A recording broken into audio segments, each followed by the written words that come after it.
श्री कृष्ण चैतन्य प्रभु नित्यानंद श्री अद्वैत गदाधर शिवासादि गौर भक्त वृंद। हरे कृष्ण कृष्ण कृष्ण हरे हरे, हरे राम राम राम हरे हरे। আমরা সবাই ধারাবাহিকভাবে চৈতন্য চরিতামৃত শ্রবণ কীর্তন করার ব্রতী হয়েছি।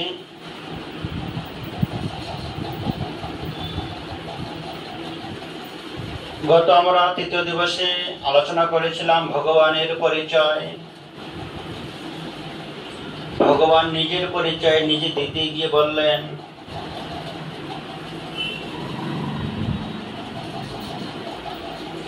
শ্রী রাধিকা প্রেম গুরু, আমি শিষ্য না, আমি নিজে স্বয়ং রাধারানীর শিষ্য। জগৎবাসীগণ সারা বিশ্ব ব্রহ্মাণ্ড আমাকে গুরুত্ব বরণ করেছেন যে বন্দে কৃষ্ণ জগৎ গুরুম। কৃষ্ণ মন্ত্রে সবাই দীক্ষিত হয়ে আমার আরাধনা করে। আর আমি কি মন্ত্রে দীক্ষিত? ভগবান শ্রীকৃষ্ণ নিজেই দাবি করেছেন আমি রাধা মন্ত্রে দীক্ষিত। আমি নিজেই রাধার শিষ্য, রাধা আমার গুরু। একদিকে শ্রীমতী রাধারানী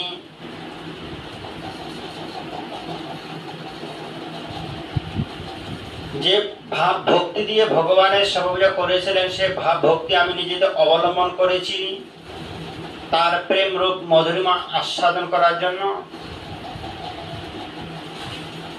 আর দ্বিতীয়ত, আমার গুরুদেব কিভাবে ভগবানের আরাধনা করে,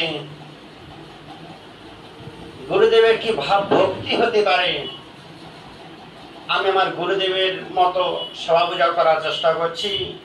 একদিকে রাধা রানীর ভাব অনুকরণ করছি, দ্বিতীয়ত রাধাই আমার গুরু, আমার গুরুদেব কিভাবে ভগবানের সেবা করেছেন সেটাও অনুভব করার জন্য। নবদ্বীপ মায়াপুরে মহাপ্রভু আবির্ভাব হবার অনেকগুলো কারণ বর্ণনা করছেন কবিরাজ গোস্বামী। সেজন্য কি বলছেন, নবদ্বীপ হেন গ্রাম ত্রিভুবনে নাই, যেথায় জন্মিলেন চৈতন্য ভগবান, যেথায় চৈতন্য মহাপ্রভু জন্মগ্রহণ করলেন নবদ্বীপ ধামে। সর্ব অবতারী কৃষ্ণ স্বয়ং ভগবান, তাহার দ্বিতীয় দেহ শ্রী বলরাম।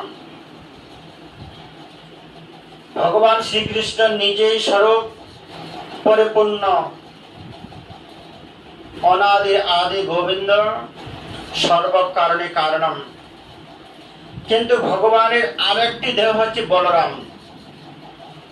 যেমন রাধা কৃষ্ণ এক আত্মা দুই দেহ ধরি, একটাই আত্মা কিন্তু দেহ দুটো। কিন্তু এখানে কৃষ্ণ বলরামের সম্বন্ধে কি বললেন, তারা একটাই স্বরূপ, কৃষ্ণ এবং বলরাম একটাই দেহ। তারা লীলাবিলাস করার জন্য দুই রূপ ধারণ করলেন, কৃষ্ণ এবং বলরাম। সেই বলরাম ভিন্ন তো চৈতন্য মহাপ্রভু জগতে আসতে পারেন না। তাই চৈতন্য মহাপ্রভু নবদ্বীপ ধামে জন্মগ্রহণ করার ইতিপূর্বেই এক চক্র ধামে বীরভূমে নিত্যানন্দ প্রভু অবতীর্ণ হয়েছেন। সেই কৃষ্ণ নবদ্বীপে শ্রী চৈতন্য চন্দ্র, সেই বলরাম সঙ্গে শ্রী নিত্যানন্দ। তারা দুটি ভাই দুই গ্রামে আবির্ভাব হলেন, এক চক্র ধামে বীরভূমে নিত্যানন্দ প্রভু, আর নবদ্বীপ ধামে সচিনন্দন শ্রী গৌরহরি। তারা যখন আবির্ভূত হন, তাদের ধাম তাদের স্বপার্শ্বদ সবকিছু নিয়ে অবতীর্ণ হন। ইহ জগৎ কোনো বস্তুই তারা গ্রহণ করেন না। তাদের ধামটা কেমন? চিন্তামণি ভূমি কল্প বৃক্ষময় বন, চর্মচক্ষে দেখে তারে প্রপঞ্চের সম। ধামটা কেমন? চিন্তামণি ভূমি, যে ভূমি চিন্তামণি, যা প্রার্থনা করা যায়, যা মানুষ আহ্বান করে, যা জানসা করে, সব সঙ্গে সঙ্গে সেটা পূরণ হয়ে যায়। কল্প বৃক্ষ, যে বৃক্ষের নিচে বাস করলে মনে মনে চা মাত্র সেটা পরিপূর্ণ হয়ে যায়। চিন্তামণি প্রখর সদ্মশ কল্প বৃক্ষ, লক্ষাবৃতেষু সুরভির্ভিপালয়ন্তম লক্ষ্মী শতসহস্র সভ্রম সেবমান গোবিন্দ আদি পুরুষম তমহম ভজামি। ধাম কেমন? চিন্তামণি প্রখর, চিন্তামণিময় পাথরে পরিপূর্ণ কল্প বৃক্ষ। প্রতিটা বৃক্ষ কল্প বৃক্ষ, আমাদের মতো জড় জগতে কোনো বৃক্ষ নয়। সেখানে কারা বাস করেন? সহস্র সহস্র লক্ষ্মী গোবিন্দের সেবা তৎপর হয়ে আছেন, এবং কি সেই পারমার্থিক জগতে, পারমার্থিক ধামে যারা পদার্পণ করবেন তাদেরকে আহ্বান করার জন্য তারা অপেক্ষা করে আছেন। সেই গোবিন্দ ধাম, সেই গোবিন্দকে আমি ভজনা করি। কে বলছেন? আদি পিতা ব্রহ্মা বললেন যে প্রভু, তুমি এবং তোমার ধাম সবকিছু অপ্রাকৃত চিন্তাময় ভূমি, এবং কি আমি নিজেও সেই পদ্মনালা হইতে 14 ভুবন তেহ ব্রহ্ম হইয়া সৃষ্টি করিলাম সৃজন।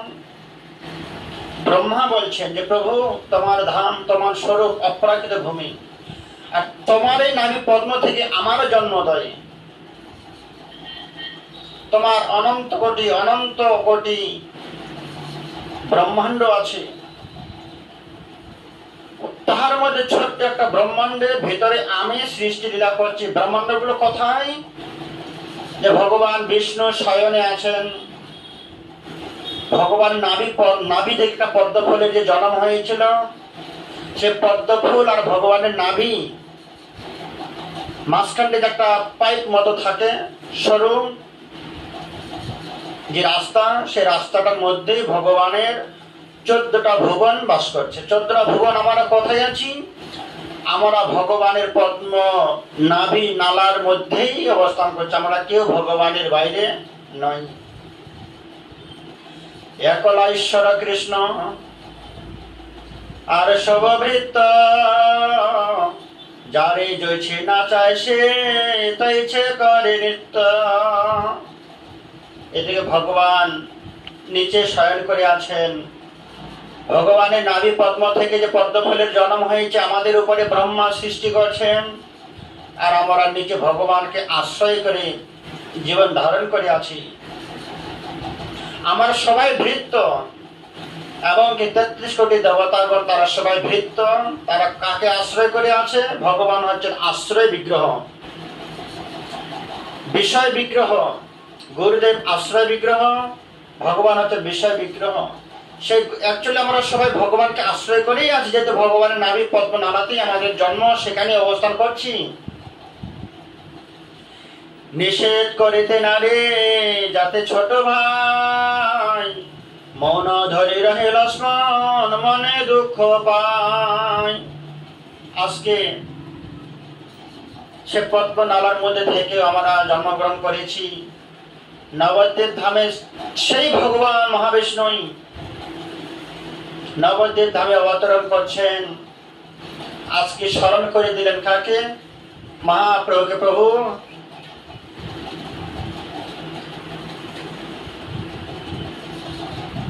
কৃষ্ণ সাক্ষাৎ চৈতন্য মহাপ্রভু পৃথিবীতে জন্মগ্রহণ করলেন কেন? রাধা ভাব অঙ্গীকার করে, রাধা ভাব আস্বাদন করার জন্য। কিন্তু বলরাম কেন পৃথিবীতে এলেন? নিত্যানন্দ প্রভু কেন এলেন পৃথিবীতে? তিনি তো নাম সংকীর্তন প্রচার করতে আসেননি।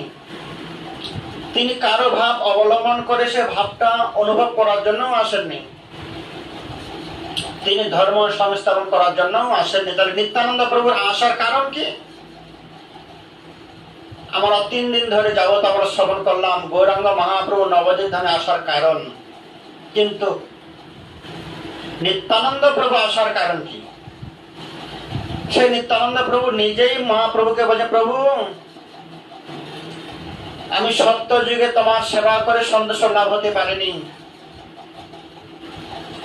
ত্রেতা যুগে আমি লক্ষণ হয়েছিলাম, লক্ষণ হয়ে ভগবান রামের সেবা করেছিলাম, কিন্তু আমি ছোট ভাই হওয়ার দরুন আমি আমার মনের মতো করে ইচ্ছাকৃত ভাবে দুহাত উজাড় করে আমি আমার ভগবানের সেবা করতে পারিনি। আমার দুঃখ ছিল, আমি মন ধরে রইতাম, মন ধরে থাকতাম যে আমি মন ভরে প্রাণ ভরে কি করে রামের সেবা করতে পারবো, কিন্তু যেহেতু আমি ছোট ভাই, আমি বড় ভাইয়ের কথা অমান্য করে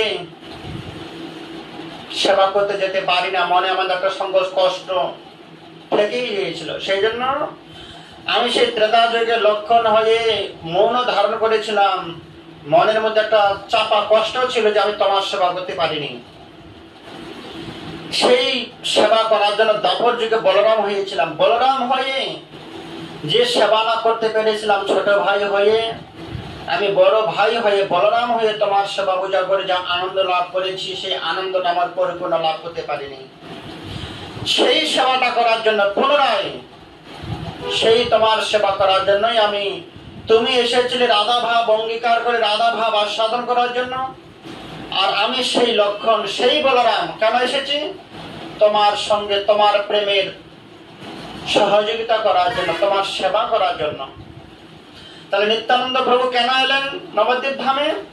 গৌরাঙ্গ মহাপ্রভুর সেবা করার জন্যই এলেন, যাতে আমার ছোট ভাইয়ের কোনো অসুবিধা না হয়, কোনো ত্রুটি না থাকে, জগৎবাসীদের কাছে প্রেম বিতরণ করার জন্য। সেই কথা আজকে মনে করে দিচ্ছেন কবিরাজ গোস্বামী।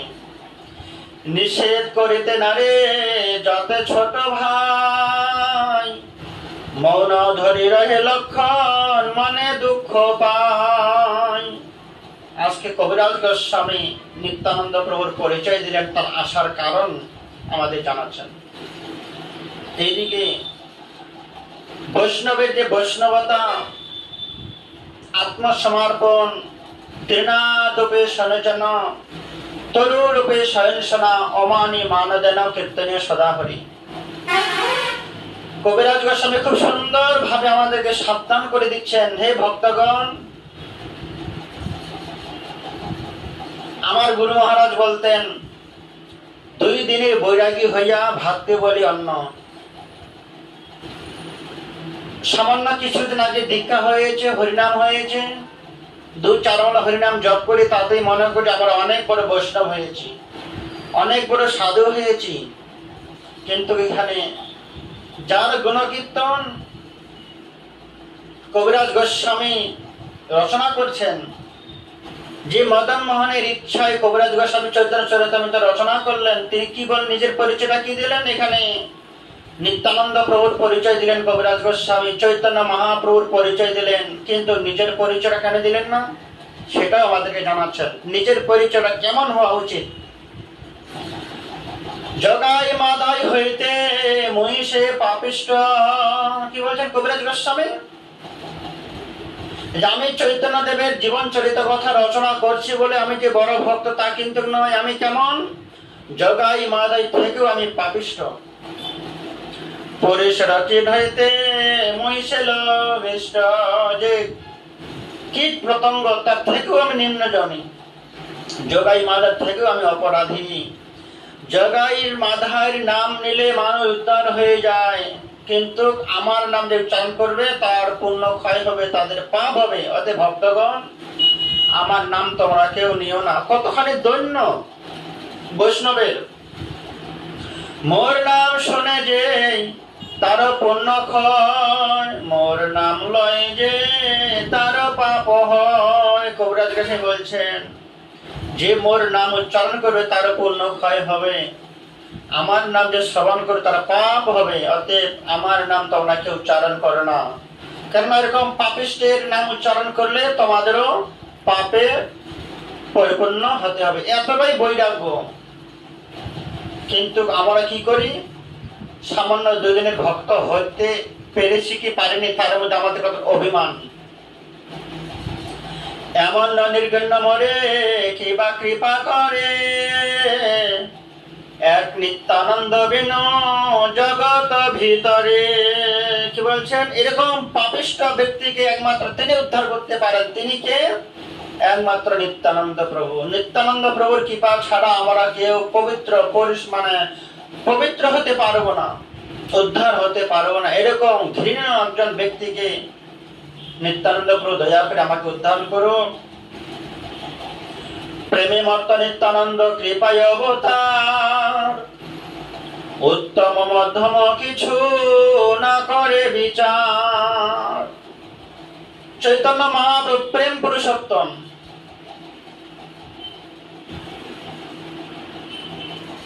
রামচন্দ্র মর্যাদা পুরুষোত্তম, ভগবান শ্রীকৃষ্ণ লীলা পুরুষোত্তম, চৈতন্য মহাপ্রভু প্রেম পুরুষোত্তম, আর নিত্যানন্দ প্রভু কৃপা পুরুষোত্তম, কৃপার অবতার।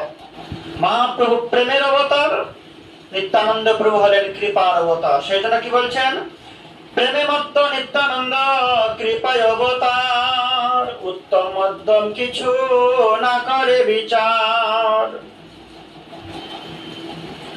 কৃষ্ণদাস অভিমানে যে আনন্দ সিন্ধু, কোটি ব্রহ্ম সুখ নহে তার এক বিন্দু।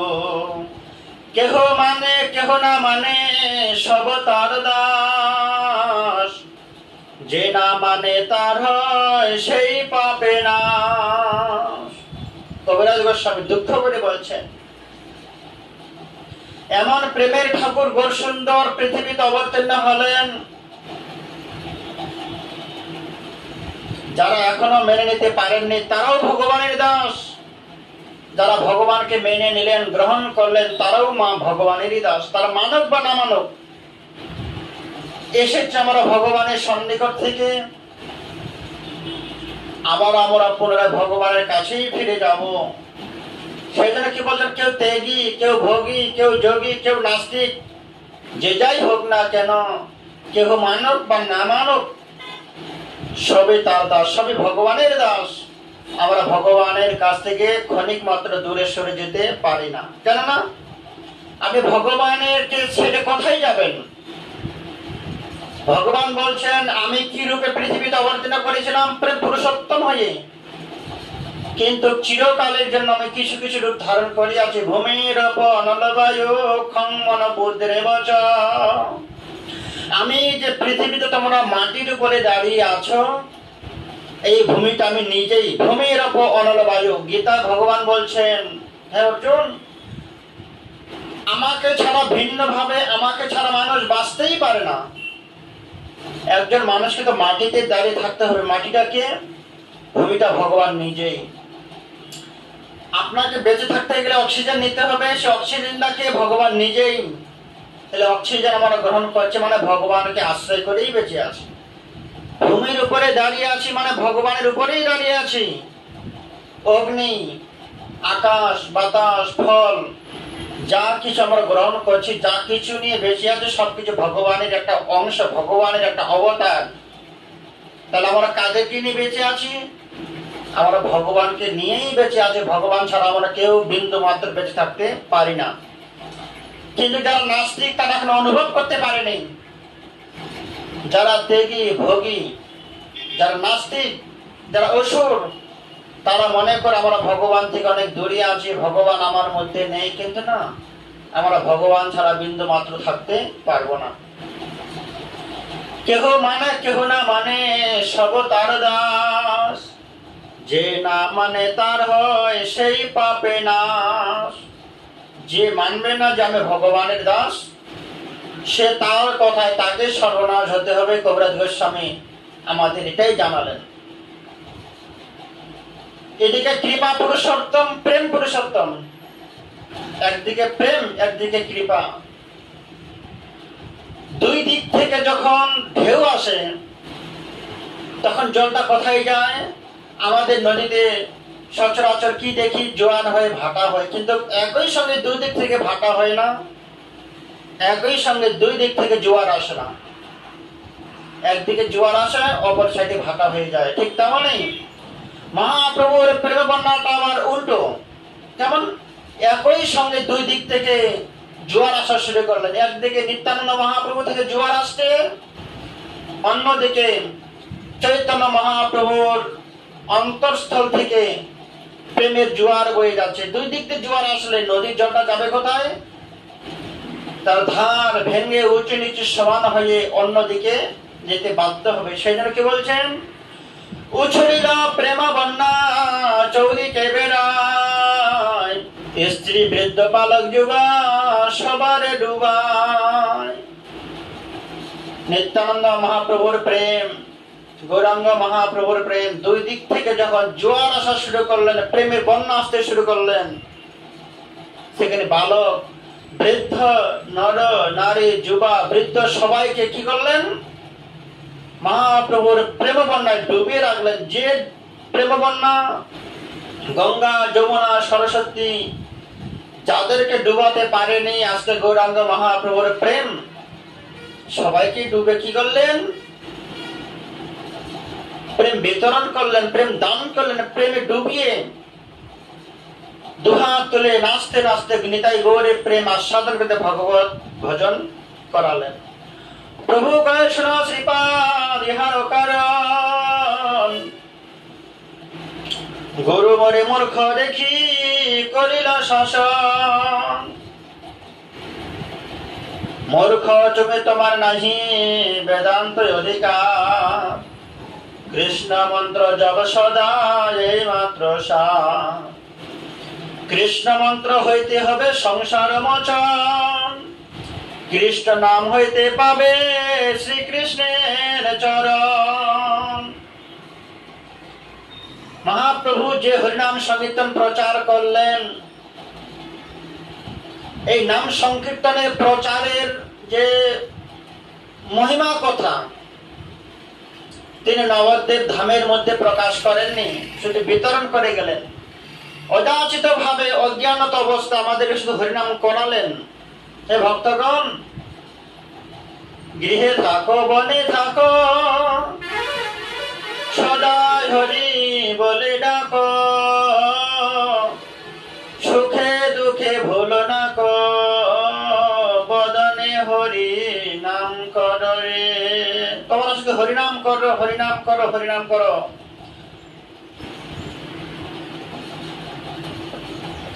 হরের নাম হরের নাম হরের নাম কেবলম কলো নাস্তিব নাস্তিব নাস্তিব গতির। হরিনাম ছাড়া জীবের কোনো গতি নেই নেই নেই। শুধু ভগবান আদেশ করলেন হরিনাম করার।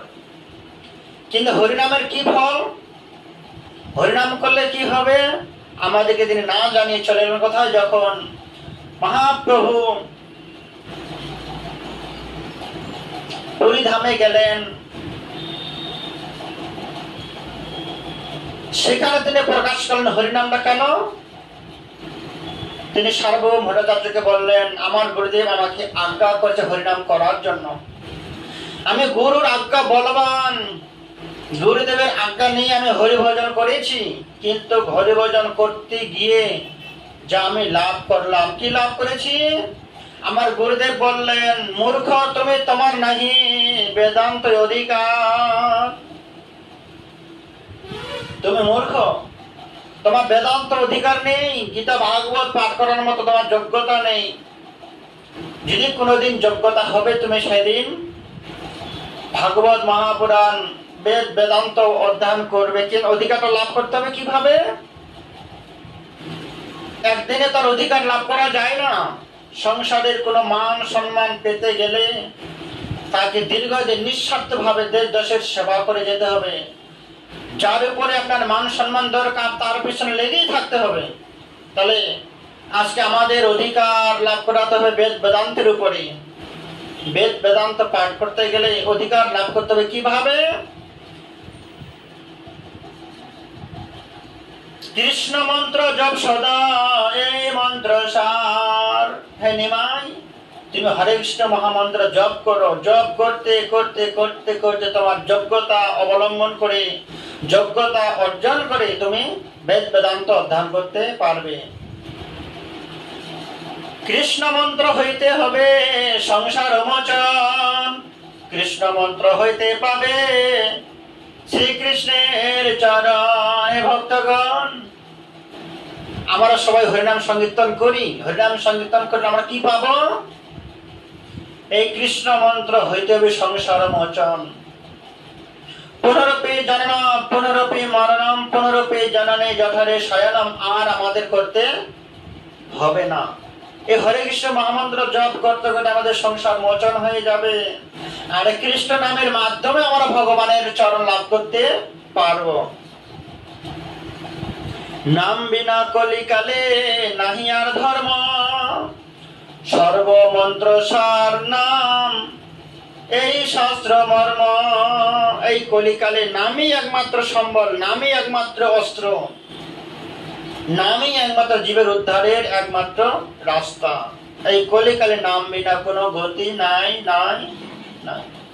যাগ যজ্ঞ তপব্রত অন্য যুগের ধর্ম, সেগুলো আর কোনো গুরুত্ব নেই। গুরুত্বটা কি? আপনি যদি আপনার মঙ্গল চান, আপনি যদি আপনার কল্যাণ চান, পুনরায় আবার নতুন করে যদি নিম্নগামী হতে না চান, এইসব পথ থেকে নিজেকে আটকিয়ে রাখার জন্য একমাত্র অবলম্বন হচ্ছে নাম সংকীর্তন। আপনি নাম সংকীর্তন করতে পারলে নিম্নগতি হবে না, নাম সংকীর্তন করতে পারলে আপনার দুর্গতি হবে না। কিবা মন্ত্র দিলা গোসাই, কিবা তার বল, জপিতে জপিতে মন্ত্র করিল পাগল। যে গুরুদেবের সন্নিকট থেকে যে মন্ত্র আমি পেয়েছি, সেই মন্ত্র এতটাই বল, এতটাই ক্ষমতা, আমাকে নিম্ন জনি থেকে আটকে দেওয়ার ক্ষমতা আছে। পাপ করার বুদ্ধিটাকেও নিবৃত্তি করে দিতে পারে, স্পৃহাটাই নষ্ট করে দিতে পারে। এই মন্ত্রের এমনই ক্ষমতা, ভগবানের চরণ আমাকে দান করতে পারে, এবং কি সংসার বৈরাগী করে আমাকে পাগল করে দিতে পারে। যে মন্ত্র জপ করলে জপিতে জপিতে মন্ত্র করলে পাগল। কোন পাগল হয়েছি আমি? সংসার বৈরাগী হয়ে গেছি, সংসারের মধ্যে পাগল হয়েছি, কৃষ্ণ প্রেম অবলম্বন করেছি আমি। হাসায় নাচায় মরে করায় ক্রন্দন, এত শুনি গুরু মরে বলিলা বচন। আমি নাম সংকীর্তন জপ করার সময় সংসার ভুলে গিয়ে কখনো হাসি কখনো কাঁদি। আমার গুরুদেব বললেন, এটাই হচ্ছে তোমার হরে কৃষ্ণ মহামন্ত্রের স্বভাব। হরে কৃষ্ণ মহামন্ত্র জপ করার পরে যেটুকু পাবার যদি কিছু থেকে থাকে, তুমি সেটা লাভ করেছ। নিমাই কি লাভ করেছিলে? কৃষ্ণ নাম মহামন্ত্রের এই তো স্বভাব, এটাই স্বভাব, এটাই গুণ মহামন্ত্রের। মহামন্ত্রের গুণ কি? আমাকে কখনো হাসাবে কখনো কাঁদাবে, সংসার থেকে বৈরাগী করে দেবে, ভগবানের চরণ দান করবে। কে? এই মহামন্ত্র। এই মহামন্ত্রের এটাই স্বভাব। মহামন্ত্র আমাকে কি দিতে পারে? কেন আমরা মহামন্ত্র জপ করব? চৈতন্য মহাপ্রভু সার্বভৌম ভট্টাচার্য পণ্ডিতকে জানাচ্ছেন, কেন জপ করছি আমি? আমি কৃষ্ণ মন্ত্র জপ করলে ভগবানের চরণ লাভ করতে পারছি, ভগবানকে আমার সঙ্গে আছে, আমি ভগবানের সঙ্গে আছি অনুভব করতে পারছি, সংসার বৈরাগী হয়ে যাচ্ছি। কৃষ্ণ নাম মহামন্ত্রের এই তো স্বভাব, যে ভজে তার হয় উপজয় ভাব। যেই ভজনা করবে, যেই ভজে সেই বড় অভক্তহীন ছাড়। কৃষ্ণ ভজন নাহি জাতি কুলাদির বিচার। যেই ভজন করবে, যেই হরিনাম সংকীর্তন করবে, তার এরকম ভাব উদয় হবে। যে ভাব উদয়ের জন্য আমরা কি করি? বিভিন্ন মন্ত্র জপ করি, কিন্তু বিভিন্ন মন্ত্র জপ করার কোনো আমাদের প্রয়োজন নাই, বিশেষ করে এই কলিযুগে। কলিযুগের ধর্ম হয় নাম সংকীর্তন। এই নাম সংকীর্তনের সার্থকতা কোথায়? কখন অনুভব করবে না আমার নামটা সম্পূর্ণ হচ্ছে, বা আমার নামটা যে হরিনাম সংকীর্তন করি সে হরিনামটা আমার শুদ্ধ হচ্ছে, কখন অনুভব করতে পারবো? আমরা যখন অনুভব করতে পারবো আমি ভগবানকে চরণ লাভ করার অনুভব করছি, ভগবান আমার সঙ্গে আছে, আমি ভগবানের সঙ্গে আছি, যার অনুভব হবে, মনের মধ্যে একটা আনন্দ আসবে, প্রফুল্লতা আসবে, তখনই জানবেন চোখ দিয়ে নয়ন বাড়ি বের হবে, তখনই জানতে হবে আমার নামটা শুদ্ধ হচ্ছে। যতদিন না এরকম আমার নামটা পরিপূর্ণ শুদ্ধতা হচ্ছে, ততদিন আমাদের অষ্টশক্তি বিকার, কৃষ্ণ প্রেম, নয়ন বাড়ি, ভগবানের সন্নিকটে আছে একটা অনুভব, এগুলো আমাদের আসবে না। এই হচ্ছে আমাদের যোগ্যতা। যোগ্যতা লাভ করতে হবে পরিশ্রমের মাধ্যমে। যে যতখানি পরিশ্রম করতে পারবে, তিনি ঠিক ততখানি যোগ্যতার অধিকারী লাভ করবে। আমাদেরকেও সংসারকে ফাঁকি দিয়ে, গ্রাম্য কথা, গ্রাম্য বার্তাকে ফাঁকি দিয়ে, অসৎ সঙ্গকে দূরে ত্যাগ করে কি করতে হবে, যতটা পারা যায় হরিনাম সংকীর্তন করতে হবে, সংখ্যায় নাম করতে হবে, 16 মালা 32 মালা জপ করতে হবে। এই জপটাই হচ্ছে আমাদের অরিজিনাল সাধন। এই জপটাই হচ্ছে ভগবানের চরণ লাভ করার একমাত্র অস্ত্র। জেনে আমাদের হরিভজন করতে হবে। আমার চিরস্থায়ী কেউ বেঁচে থাকতে পারবো না। দিন দিন এক একটা দিন আমাদের চলে যাচ্ছে শ্মশানের দিকে। যতদিন পারি ভগবানের সাধন ভজন করে আমরা জীবন অতিবাহিত করার চেষ্টা করব। আর ধারাবাহিক ভাবে এই চৈতন্য চরিতামৃত আমরা শ্রবণ কীর্তন করব। আপনারা সবাই শ্রবণ করবেন ধারাবাহিক ভাবে, যাতে করে আপনারা ভগবানের অবদান, ভগবানের লীলা কীর্তন আপনারা শ্রবণ গুণ কীর্তন করতে পারেন। আশীর্বাদ করবেন যেন এই ভগবানের চৈতন্য চরিতামৃত বিভিন্ন গ্রন্থ আপনাদের মাঝে তুলে ধরতে পারি। এটাই আমার উদ্দেশ্য, এটাই আমার চেষ্টা, প্রয়াস। অন্য কোনো প্রয়াস আমার নেই। বাঞ্ছা কল্পতরুভ্যশ্চ কৃপা সিন্ধুভ্যেব চ পতিতানাং পাবনেভ্যো বৈষ্ণবেভ্যো নমো নমঃ।